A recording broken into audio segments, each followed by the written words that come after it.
Today I'm with Crystal. Crystal, the first time I talked to you was September 30th of last year, so we're coming up on almost a year. How have you been in that time? Pretty good. Things have been getting better since then. How so? I guess I got a better support group now. I recently was able to get clean. Had to go to jail for that, but I just got out a week ago from doing 2 months. So You were locked up for 2 months? yeah. So during those 2 months, would you say you were clean at the end of it? Yeah. Did they give you any type of treatment when you're locked up, or they just leave you in there and just give you an aspirin and say good luck? Not even aspirin, honestly. They don't give you anything? I mean, if people do like Suboxone or stuff out here, then they get it in there. But I don't see the point of it, since you're gonna withdraw anyway. Might as well just get through it. How did you get through it? Is it painful? Just a lot of showers. A lot of warm showers help. Okay, and then when you got out after 2 months, you were clean. What happened after you got out? Just came back to the day-to-day life out here.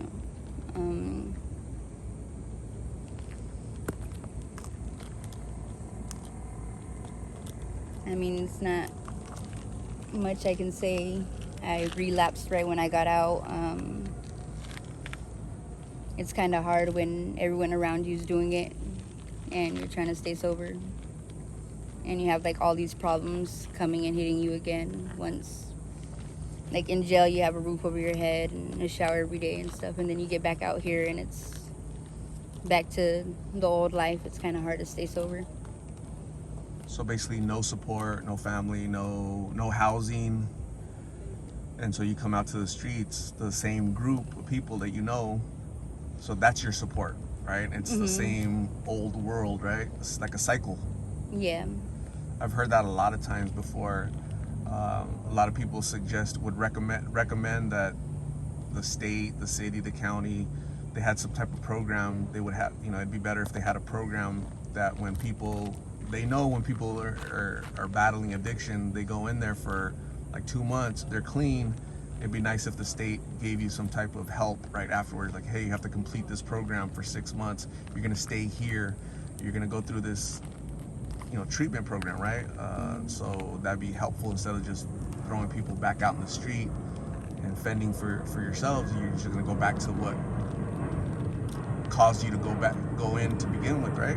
Yeah. I mean, well, there are like sober living homes. I guess it's just the people that want to go into one of those places, really. I mean, we're all adults, so we have the choice to do it. But You chose not to?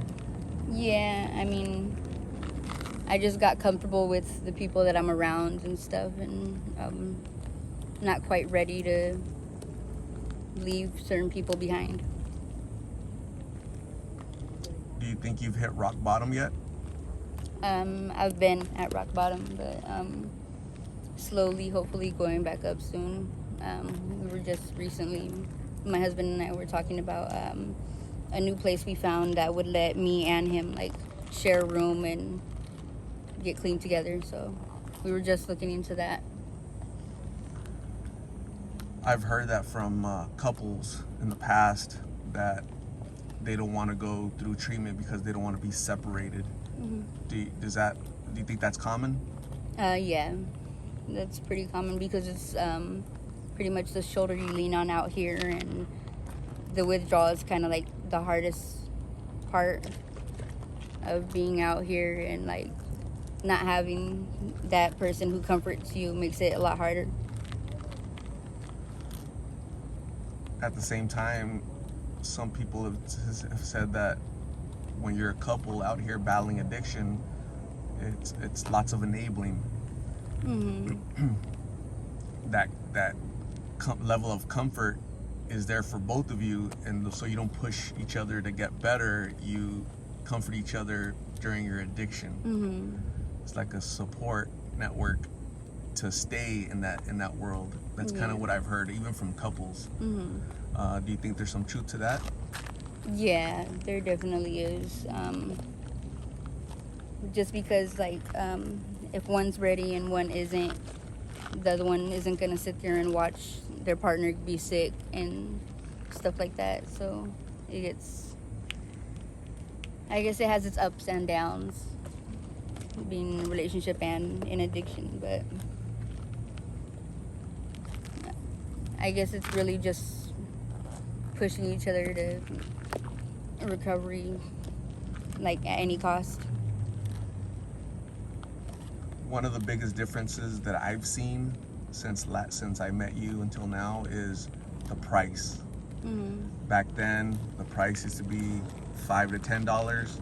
Yeah. Now, you can buy them for $2 to $3. Some girls buy them for $1, right? Yeah, I mean, I can get them for like 50 cents right now. Why do you think that is?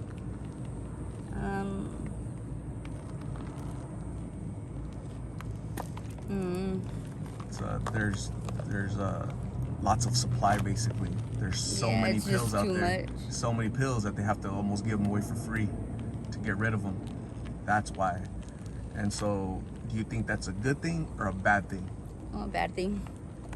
Bad thing for who? For the users. It's just making the tolerance go up. Yeah, you're right.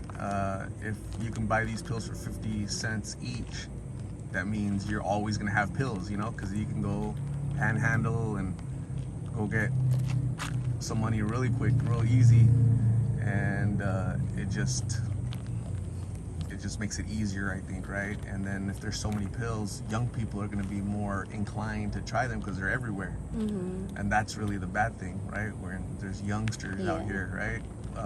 In the time, have you seen any youngsters come out here to this area? Oh yeah. I actually got into a little argument with a younger boy the other day because he was crying because he had Malia, and he's only like 16. And I pretty much tried to sit him down and like show him pictures of my son and told him like that he really needed to go back home. The youngest I've seen is like 13 that was like smoking pills and smoking G. It's pretty sad. Right before I got locked up, I met a girl that had only been smoking for like 2 weeks, and she OD'd right in front of me. And me and my friends, well, we were able to bring her back, but it's scary watching that happen, especially to people who are barely starting to smoke. They have no tolerance, and so they smoke it and it knocks them out, right? Yeah. How did you bring her back? Narcan or Narcan, and one of my homies had to give her CPR for like a good 5 minutes. How old was she? I believe 19. Young, right? Yeah, and it was all because of some guy who broke up with her. So she's sad, depressed because of an ex-boyfriend. She tries these pills and she almost passes away, right? Yeah, and while I was in jail, I guess one of my cousins in Mexico tried one pill and he passed away. It's sad because he just had a baby and she's 2 months old now. How old was your cousin? He had just turned 18 actually. It's too young. Yeah. So you see it all around you. Every day. Every day, unfortunately. Your tolerance is really high probably because you've been doing this for years. And so it doesn't affect you as bad, the possibilities of an OD, unless you get a really bad, strong, super strong pill, right?